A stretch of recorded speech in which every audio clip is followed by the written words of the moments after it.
नमस्कार, आप देख रहे हैं यूटीसी न्यूज़। हम बात कर रहे हैं विश्व महिला दिवस की और इस विश्व महिला दिवस पर हम उन महिलाओं से बात कर रहे हैं जो अलग अलग क्षेत्र में अपना काम बखूबी कर रही हैं और काफ़ी अच्छा कर रही हैं। तो जब अलग अलग क्षेत्र की बात आती है तो आज हमारे साथ जो मेहमान जुड़े हैं विधि पटेल, वो जो बालों के जो प्रोडक्ट हैं, हेयर प्रोडक्ट हैं और हेयर केयरिंग उस पर वो काम करती हैं। ज़्यादा जानकारी इस प्रोडक्ट के बारे में, ये प्रोडक्ट क्या है और विधि पटेल के बारे में हम उन्हीं से बात करेंगे। मैडम, आपका बहुत बहुत स्वागत है। पहले तो सबसे पहले महिला दिवस की आपको शुभकामनाएं। खास करके महिलाओं की जब बात आती है तो सबसे पहले उनके श्रृंगार की बात आती है और श्रृंगार में सबसे पहले उनके बालों की बात आती है। आप उसी प्रोडक्ट से जुड़े हुए हैं। तो ये शुरुआत कैसे हुई? एक्चुअली ये शुरुआत काफ़ी सालों पहले हुई जब मेरी शादी हुई तब। तो उस वक्त मेरे बाल काफ़ी अच्छे थे और शुरुआत तो मतलब कोई ऐसी ये नहीं था कि मैं बालों की इंडस्ट्री में ही जाऊंगी। पहले मैं लॉयर थी क्योंकि मैं स्टडी कर रही थी। मेरा पूरा फैमिली बैकग्राउंड लॉयर से है, तो मुझे बनना था लॉयर। बट शादी हो गई। अभी शादी के बाद मुझे फ्रीडम चाहिए थी, मतलब फाइनेंशियली फ्रीडम। बट शादी के बाद सबको पता है कि घर में से उतनी फाइनेंशियली फ्रीडम नहीं मिलती। तो मुझे मांगने में थोड़ी दिक्कत आती है, थोड़ी शर्म आती है कि भाई मैं मांगूँ और फिर मुझे कोई दे और मैं पैसे खर्च करूँ या फिर। तो मैंने सोचा कि अभी तो स्टडी कर रही हूँ तो मुझे कोई काम देगा नहीं या फिर कुछ मिलेगा नहीं। तो उसकी वजह से मैंने फिर मेरी एक फ्रेंड ने मुझे सजेशन दिया कि आपके बाल अच्छे हैं तो आप कुछ ऐसा स्टार्ट करो कि आप जो यूज़ कर रहे हो वो सबको बेचो, वो सबको दो। तो जिससे हेयर प्रॉब्लम काफ़ी महिलाओं को है तो वो सारे सॉल्व होने लगे, राइट। तो आप उससे स्टार्ट करो तो आप अर्निंग भी करोगे और दूसरों की हेल्प भी करोगे। तो वहाँ से मुझे शुरुआत मिली पहले, मतलब 2016 में। तब मैंने घर से स्टार्ट किया क्योंकि उस वक्त मैं LLB की पढ़ाई कर रही थी और साथ में ज़्यादा इनकम के लिए ये मैंने स्टार्ट किया था घर से। तो जैसे आपने बताया कि आपके बाल अच्छे थे और फिर आपको किसी ने बताया। तो आपके बालों के बारे में काफ़ी लंबे बाल, कितने लंबे बाल हैं? नहीं, एक्चुअली पहले इतने लंबे नहीं थे, मतलब क्वालिटी काफ़ी अच्छी थी उस वक्त। और उस वक्त मैंने एक चीज़ नोटिस की थी कि मेरे बाल ग्रे होना शुरू हुए थे जब मैं FI में थी। तो मेरे बाल में, क्योंकि मैं काफ़ी केमिकल प्रोडक्ट्स यूज़ करती थी, मतलब ट्रीटमेंट और ये सब कुछ, तो मेरे बाल ग्रे होना शुरू हो गए। तो उसके बाद मैंने क्या किया, मैंने मेरी मम्मा ने बोला कि बेटा तुम्हारे ग्रे बाल स्टार्ट हो चुके हैं और ये बहुत अर्ली एज में है। क्योंकि मेरी जो पिछली पीढ़ी है, मतलब मम्मी, नानी और ये सब के, वो उन लोगों के बाल 50 के बाद ग्रे होना स्टार्ट हुए थे और मेरे काफ़ी अर्ली एज में हो गए। तो मम्मा ने बोला कि अभी तो घर की प्रोडक्ट यूज़ करेगी, अभी बाहर का केमिकल सारा बंद। तो जब मैं 18 साल की हुई, कॉलेज में गई, तब भी मैंने स्टार्ट कर दिया ये सारी प्रोडक्ट, मतलब आयुर्वेदिक प्रोडक्ट घर पे बनाई हुई। तो उसके बाद मेरे बाल अच्छे हो गए। उसके बाद बाल काफ़ी अच्छे, तो सब ने कॉम्प्लीमेंट्स देना शुरू किया कि भाई तुम्हारे बाल काफ़ी अच्छे लग रहे हैं, तो जो तुम यूज़ कर रही हो वो स्टार्ट कर दो। तो उसके बाद मेरे बाल काफ़ी अच्छे हुए। उससे पहले तो मतलब जाने ही वाले थे पूरे। वैसे तो लोग जो प्रोडक्ट होती है उसके बारे में ज़्यादा खुलकर बात नहीं करते हैं कि हम इंग्रेडिएंट्स क्या डालते हैं, लेकिन जब आप दावा कर रहे हैं कि आप उस प्रोडक्ट में जा रहे हैं जो आपने इस्तेमाल किया, तो वो बता सकते हैं कि वो ऐसा तो क्या है? Yes, definitely. क्योंकि वो मतलब हमारी औषधियाँ है जो इंडिया में मिलती है, ठीक है, जो भारत में ही सिर्फ मिलती है, बाहर एक्सपोर्ट ही होती है, बाहर से कुछ नहीं आता। तो हमारे जो घर की चीज़ें होती है जैसे आंवला, अरीठा, शिकाकाई, ठीक है, तो वही सब है। हमारी जो नानी दादी वो सब कुछ होते थे, ठीक है, तो वो यही चीज़ें यूज़ करते थे, उसके अलावा कुछ यूज़ नहीं करते थे। वही चीज़ें हमने डाल के बनाई और आज भी हम जो मार्केट में बेचते हैं वो पूरे इंग्रेडिएंट्स के साथ ही बेचते हैं कि भाई हमने ये चीज़ डाली हुई है। तो क्या है कि जो पुरानी चीज़ें थी वो हमने अभी मतलब ऐसा कह सकते हैं कि आयुर्वेदिक और साइंस को मिक्स करके हमने एक चीज़ बनाई जो लॉन्ग लास्टिंग रहे। क्योंकि घर पे क्या होता है कि अभी हमने आंवला, अरीठा और शिकाकाई सब कुछ डाल दिया, तो वो प्रोडक्ट लॉन्ग लास्टिंग नहीं रहेगी, आप शायद उसको 2-3 दिन या हफ्ता यूज़ कर सकते हो, उसके बाद नहीं। इसलिए हमने साइंस को अंदर ऐड किया जो लॉन्ग लास्टिंग रह सके। रिजल्ट वही रहेगा बट वो चीज़ ज़्यादा लंबे वक्त पर रहेगी।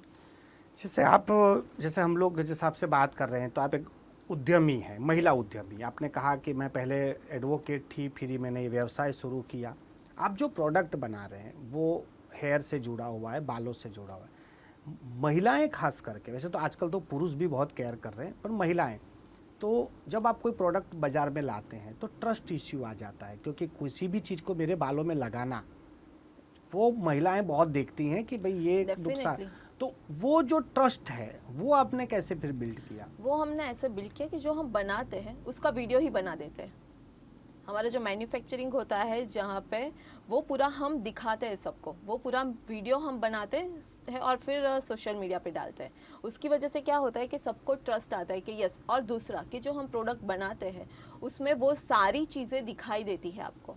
फॉर एग्जांपल हमने शैम्पू बनाया है तो शैम्पू में जितने इंग्रेडिएंट्स जो डाले हैं वो आपको सारे दिखाई देंगे अंदर, जो दूसरी कंपनियां नहीं देती। वो उसकी वजह से सबको ज़्यादा ट्रस्ट आता है कि हाँ भाई जो चीज़ डाली हुई है वो हम विजिबल देख सकते हैं, जो दिखता है वो बिकता है, ठीक है। और ट्रस्ट कब आता है कि आप जब पढ़ते हो और जो दिखता है अंदर तो ऑटोमेटिकली ट्रस्ट आएगा। और दूसरा कि हम वीडियोस भी बना के सोशल मीडिया पे रखते हैं, जिसकी वजह से सबको लगता है कि हाँ ये चीज़ जेन्युइन है। ठीक है, अगर हमें कुछ छुपाना है तो फिर हम वीडियो नहीं बनाएंगे उसका।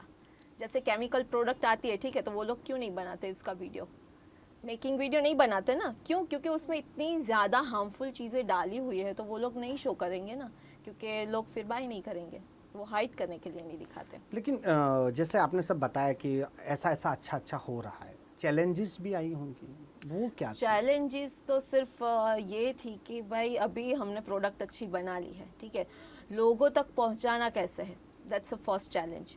दूसरी चैलेंज कि अभी ट्रस्ट इश्यू काफ़ी लोगों को रहता है, जैसे आपने बताया, ठीक है, वो एक चैलेंज था। फिर मार्केट में कैसे हमें खुद को प्रेजेंट करना है, वहाँ पे कंपटीशन के साथ कैसे मतलब डील करना है, ये सब कुछ। फिर पैसे की एक सबसे बड़ी दिक्कत, पैसे, क्योंकि उसी की वजह से मेरे शायद 5 साल मैंने ब्रांड के बारे में सोचा ही नहीं, क्योंकि इतने मतलब ब्रांडिंग करनी है अगर आपको, और मार्केट में अगर चीज़ को होल्ड करना है तो आपको पैसे की ज़रूरत पड़ती है, जो मेरे पास उस वक्त नहीं थे। इसी की वजह से मैंने घर से स्टार्ट किया। 5 साल तक मतलब मैंने जो भी बेचा बिल्कुल पैसे, मतलब एक पैसा ऐसा नहीं था कि मैंने बर्बाद किया हो, सिर्फ उसको सेविंग करने के बाद 5 साल के बाद मैंने सोचा कि अभी हम कुछ कर सकते हैं, कि अभी हम इसको ब्रांडिंग में मतलब कन्वर्ट कर सकते हैं, लोगों तक पहुंचा सकते हैं, ठीक है, क्योंकि सबको पता है कि ब्रांडिंग में सबसे ज़्यादा पैसे जाते हैं, मार्केटिंग में सबसे ज़्यादा पैसे जाते हैं। तो उसकी वजह से मैंने 5 साल तक सोचा ही नहीं, सिर्फ पैसे इकट्ठा करना। और काफ़ी मैंने जब स्टार्ट किया तो प्रोडक्ट बेचना शुरू किया था 250 रुपये से, सिर्फ 250। और आज हमारी प्रोडक्ट, क्योंकि उस वक्त मैंने ये नहीं सोचा कि भाई मुझे सिर्फ और सिर्फ कमाना है, उस वक्त मैंने ये सोचा कि लोगों तक हमारी प्रोडक्ट पहुँचे, नो प्रॉफिट नो लॉस। और उसके बाद मतलब 6 महीने तो लोगों को मैंने ऐसे ही 250 रुपये में नो प्रॉफिट नो लॉस पे काम किया। उसके बाद मैंने स्टार्ट किया वो मतलब 50 रुपये बढ़ाए, 300 रुपये कर दिए, उसके बाद थोड़ा बढ़ाया 350 कर दिए, फिर मैंने 100 रुपीज़ करके अर्निंग करना स्टार्ट किया। वो मैंने पैसे बिल्कुल वेस्ट नहीं किए, सारा सेविंग में लगा दिया। और 5 से 6 साल के बाद एग्जैक्टली सोचा कि अभी ब्रांडिंग करेंगे और अभी बड़ा कुछ करेंगे। लेकिन समाज में तो कहा जा रहा है कि महिलाओं को आगे लाने के लिए काफ़ी सारी योजनाएं हैं, उन्हें फाइनेंस किया जा रहा है। पता ही नहीं था मुझे, मैं वही बता रही हूँ कि अगर आप घर से कुछ कर रहे हो ना, और जब आप बिजनेस फैमिली से नहीं हो, ठीक है, तो आपको उसके बारे में पता ही नहीं होता। जो लोन्स होती है, फिर जो गवर्नमेंट सहाय देती है, उसके बारे में पता ही नहीं होता। और पता होता है तो आपको ये नहीं पता होता कि कैसे उसको इम्प्लीमेंट करना है, कैसे हम लोग वहाँ तक पहुँचे, क्या क्या डॉक्यूमेंट्स लगेंगे, किस तरीके से काम होगा, वो नहीं पता होता। एग्जैक्टली मैंने बोला ना, 5 साल तक तो मुझे पता ही नहीं था। प्लस कि मतलब मेरे साथ जो आजू बाजू में थे वो लोग भी कोई सपोर्ट नहीं करता था। क्योंकि कहते हैं ना कि अगर एक लड़की अच्छे घर से हो और उसको मतलब उसके फादर के वहाँ अच्छा हो, पति के वहाँ अच्छा हो, तो उसको यही बोला जाता है कि तू घर संभाल के बैठ, तू बाहर मत कुछ कर। बट सभी लड़कियों को ये रहता है कि भाई मुझे खुद के पैसे चाहिए और मैं खुद से वो करूँगी, तो इसी की वजह से मैंने ये स्टार्ट किया था। तो बट ऑब्वियस है कि मुझे उस वक्त नॉलेज नहीं थी, क्योंकि मैं लॉयर फैमिली से थी, मेरा कुछ फैमिली मतलब बिजनेस फैमिली बैकग्राउंड नहीं था, तो डेफिनेटली कि मुझे उसके बारे में कुछ नहीं पता था। 5-6 सालों के बाद जब मेरा कुछ ग्रुप थोड़ा सा हुआ, उसके बाद मेरी एक फ्रेंड थी जो सीएस है, तो उन्होंने मुझे बताया कि तुम इस तरीके से अपना स्टेप बढ़ाओ तो हो जाएगा। ज़्यादातर 80% लेडीज़ वैसी है कि जिनको पता ही नहीं है कि किस तरीके से डॉक्यूमेंट इश्यू करवाते हैं, क्या क्या हमें एक बिज़नेस करने के लिए डॉक्यूमेंट्स चाहिए होंगे, या फिर एक बिज़नेस को आगे बढ़ाने के लिए क्या करना चाहिए, गवर्नमेंट से लोन लेने के लिए क्या करना चाहिए, किसी को नहीं पता। 1 और 2% लेडीज़ को ही पता है। लेकिन जब फिर आप जैसी जो महिलाएं हैं जो ऐसा काम कर रही हैं और आपके सामने मल्टीनेशनल कंपनियां हैं, क्योंकि आपका जो प्रोडक्ट है वो बिल्कुल फाइट दे रहा है वो मल्टीनेशनल कंपनियों को, उनके पास ब्रांडिंग के पैसे हैं, उनके पास स्टार्स हैं, और उनको चैलेंज करना। मैंने मतलब बी ऑनेस्ट बोलूँ तो मैंने उनको कंपटीशन माना ही नहीं है।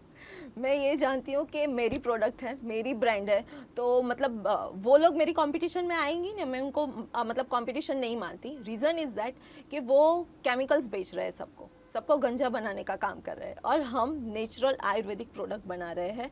तो बट ऑब्वियस है कि उनकी प्रोडक्ट और हमारी प्रोडक्ट की कंपटीशन ही नहीं है। लेकिन नेचुरल में भी तो बाबा रामदेव आ रहे हैं। बाबा रामदेव का देख लीजिए, आप रिकॉर्ड निकाल लीजिए, उनके प्रोडक्ट्स के जो मैन्युफैक्चरिंग है वो देख लीजिए, हमसे काफ़ी अलग है।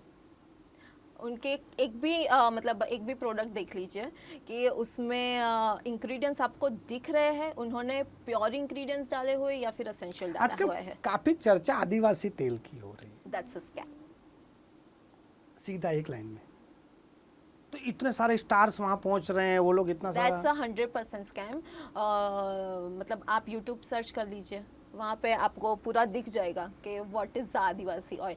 क्योंकि मैंने भी काफ़ी सर्च किया था उसमें, क्योंकि बट ऑब्वियस के आदिवासी ऑयल, क्योंकि मेरे काफ़ी सारे कस्टमर थे, तो वो लोग बोल रहे थे कि आप इतना महंगा बेच रहे हो, आदिवासी ऑयल तो इतना सस्ता मिल रहा है, ये है वो है ब्ला ब्ला ब्ला। तो मैंने भी सर्च किया उसमें, फिर पता चला कि अगर मैं एक इन्फ्लुएंसर को हायर नहीं कर पा रही हूँ, ठीक है, अभी मेरा चलो फैमिली बैकग्राउंड अच्छा है, फाइनेंशियल में थोड़ा सा मतलब अफोर्ड तो कर सकती हूँ, ठीक है, इन्फ्लुएंसर को कि यहाँ पे 5-10 हज़ार रुपये दे के एक इन्फ्लुएंसर आ जाता है आराम से, तो मैं उसको भी अफोर्ड नहीं कर पा रही हूँ। तो ये आदिवासी लोग जिनके पास कुछ नहीं है, तो वो स्टार्स को कैसे बुला सकते हैं, ठीक है। दूसरा कि उनकी प्रोडक्ट है तो उसमें ऐसा कुछ नहीं है, आप अगर वीडियो देख लोगे तो आपको पता चलेगा कि दैट्स अ स्कैम, सिर्फ लोगों को उल्लू बनाने का वो है।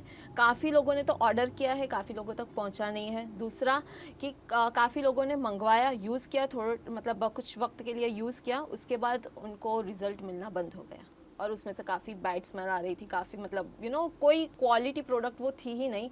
काफ़ी इन्फ्लुएंसर है कि जिन्होंने वो प्रोडक्ट टेस्ट करवाया लैब में, तो उसके सारे रिजल्ट नेगेटिव आए। तो दैट्स अ स्कैम। एक बात ये भी है कि हम अब जब आप इस व्यवसाय से जुड़े हो तो काफ़ी सारा आपने रिसर्च भी किया होगा, आपके खुद के अनुभव भी होंगे। लोग ऐसा भी बोलते हैं कि बालों में लगाने से अच्छा खाना, कि आप वो चीज़ खाइए। अब आजकल की जो महिलाएं या लड़कियां हैं, क्या आपको लगता है, क्योंकि आप बेहतर जानते होंगे कि उनके डाइट के हिसाब से वो चीज़ नहीं कंज्यूम कर रहे हैं और लगा रहे हैं, तो लगाना और खाने में कितना अंतर है? बहुत, क्योंकि मैं अपने कस्टमर को बोलती हूँ, मैं पहले उनका लाइफस्टाइल, उनका हेयर का रूटीन, वो सब कुछ एनालिसिस करती हूँ पर्सनली। अगर जिनको ज़रूरत होती है तो मैं उनको पर्सनली मतलब मिलती हूँ, बात करती हूँ, फ़ोन पे बात करती हूँ, और उनको पहले स्कैन करती हूँ उनका लाइफस्टाइल। उसके बाद उनको मैं गाइड करती हूँ कि आपको रिज़ल्ट मिलेगा या नहीं हमारी प्रोडक्ट से, और सही तरीके से यूज़ करने से मिलेगा या नहीं, या फिर आपकी डाइट सुधारनी है, या फिर आपको मल्टीविटामिन्स की ज़रूरत है, वो सब कुछ मैं गाइड कर देती हूँ। क्यों? क्योंकि आपका खाना वही मतलब पूरी चीज़ क्या है कि यहाँ से होती है, पेट से। हमारी बॉडी जो भी काम करती है वो पेट से करती है। ये जो बाल है वो एक ट्री है, जैसे एक ट्री हो गया तो उसके जो रूट्स होते हैं, तो ये हमारे मतलब ऊपर के वो है और अंदर जो होता है वो रूट्स है पूरे। अगर रूट्स को ही अच्छा नहीं मिलेगा तो मतलब ट्री कैसे होगा, ठीक है, प्रॉपर ट्री हो नहीं पाएगा। तो अंदर से ज़्यादा ज़रूरी है, बाहर ज़रूरी है। क्यों? क्योंकि जितना आप ऊपर से डालोगे तो वो फ्रेश रहेगा, बाल में मॉइस्चराइज करना, फिर जो डस्ट है वो सब कुछ निकालना, ठीक है। तो ऑयल जितना ज़रूरी है उतना ही फूड ज़रूरी है, न्यूट्रिशन उतना ज़रूरी है। और दूसरी बात यह है कि जब 30 आप क्रॉस कर लेते हो उसके बाद मल्टीविटामिन्स, मतलब न्यूट्रिशन फूड, ये सब कुछ बहुत ज़्यादा ज़रूरी होती है, क्योंकि 30-40 के बाद हार्मोन्स काफ़ी इम्बैलेंस होते हैं, उसकी वजह से स्ट्रेस बढ़ता है, फिर मोनोपॉल स्टार्ट होता है, राइट। तो इन सारी चीज़ों की वजह से हेयर फॉल काफ़ी ज़्यादा बढ़ता है। जेंट्स में होता है तो उन लोगों को मैक्सिमम स्ट्रेस, ठीक है, स्ट्रेस और फिर बाहर का खाना, उनकी लाइफस्टाइल, उनकी वजह से उनको बाल इश्यू मतलब हेयर फॉल का इश्यू रहता है। बट कि मैं अपने कस्टमर को ये पूरा एनालिसिस करने के बाद ही अपनी प्रोडक्ट देती हूँ, जब उनको ज़्यादा हेयर फॉल हो तब। जब शुरुआत है तो ऑयल, शैम्पू, कंडीशनर और नीम कॉम इस सब से आ जाता है। बट अगर बहुत ज़्यादा है तो कुछ अंदर से कमी है तो वो फुलफिल करो, उसके साथ साथ प्रोडक्ट यूज़ करो तो पूरा हो जाता है। आखिरी सवाल है, जो आपके प्रोडक्ट हैं वो क्या है? प्रोडक्ट क्या क्या, प्रोडक्ट की आपकी रेंज है, क्या क्या है आपकी प्रोडक्ट में? मतलब जैसे शैम्पू, ऑयल, क्या क्या है चीज़ें? चीज़ों में शैम्पू है, ऑयल है, कंडीशनर है, नीम कोम है। अभी हम दूसरी प्रोडक्ट लॉन्च कर रहे हैं, इट्स अ सरप्राइज। बट हाँ, हम बालों के लिए अभी हमने इतनी मतलब एक साल में इतनी प्रोडक्ट लॉन्च किए। अब साथ साथ में हम रिसर्च कर रहे हैं, मतलब मैं जहाँ जहाँ जाती हूँ तो लोगों की प्रॉब्लम्स पहले तो एनालिसिस करती हूँ कि इसको क्या प्रॉब्लम है, इसको क्या प्रॉब्लम है, ठीक है। तो उन सॉल्यूशन पे अभी हम लोग काम कर रहे हैं कि भाई अगर किसी को बाल पे पैचेस आ रहे हैं या फिर अभी बाल आने की कोई स्कोप ही नहीं है, ठीक है, तो हर एक तो मतलब ट्रांसप्लांट और वो सब कुछ करवा नहीं सकता, ट्रीटमेंट करवा नहीं सकता, तो उनके लिए हम लोग अभी नए प्रोडक्ट लॉन्च कर रहे हैं। और रेंज के बारे में बोलूँ तो बट ऑब्वियस है कि जब आप नेचुरल प्रोडक्ट पे जाते हो तो उसको बनाने का कॉस्ट ही काफ़ी ज़्यादा रहता है। तो हमारा 1000 का सिर्फ ऑयल है, शैम्पू है वो 1200 का है, और कंडीशनर है वो 189 है, मतलब 1800 समझ जाइए। प्राइस की कोई बात ही नहीं, यदि Yes. प्रोडक्ट अच्छा होता है तो लोग खरीदते हैं। एक्चुअली और अभी क्या है कि मेरे पास मुझे कॉन्फिडेंस ज़्यादा इसकी वजह से, क्योंकि मेरे आज तक जितने कस्टमर हैं वो सिर्फ मेरे हैं, 99% कस्टमर मेरे रिपीटेड कस्टमर हैं। तो बट ऑब्वियस कि जब रिपीटेड कस्टमर आपके पास आ रहे हो तो आपको पता ही है कि कॉन्फिडेंस अपने आप बढ़ जाता है, और आपको लगता है कि भाई अभी सभी लोगों के पास पहुँचे तो वो लोग भी सारे कन्वर्ट हो जाएंगे। बहुत बहुत धन्यवाद हमसे बातचीत करने के लिए। ये थे विधि पटेल, और इनकी जो प्रोडक्ट है वो प्रोडक्ट के बारे में हमने बात की, वो क्यों ज़रूरी है उसके बारे में बात की, और इस तरह के जो बिज़नेस जब आप स्टार्ट करते हो तो चैलेंजेस क्या होती हैं उस पर भी बात की। जिस तरह से आखिर में विधि ने कहा कि हमारे जो कस्टमर हैं वो रिपीटेड हैं, यानी ट्रस्ट बैठाना बहुत ज़रूरी है। कोई भी आप व्यवसाय करते हैं और आप महिला हैं या पुरुष हैं, कोई भी है, तो उसमें पहले तो आप एक समय देना पड़ेगा, उसमें लगन लगानी पड़ेगी, आपका प्रोडक्ट अच्छा बनाना पड़ेगा। एक बार ये सारी चीज़ें यदि हो जाती है तो कस्टमर तो आपके पास अपने आप आ जाएंगे। किसी भी हम जब व्यवसाय करते हैं, बिजनेस करते हैं, तो आपको शुरुआती तकलीफ ज़रूर पड़ती है, लेकिन अंत उसका काफ़ी अच्छा होता है।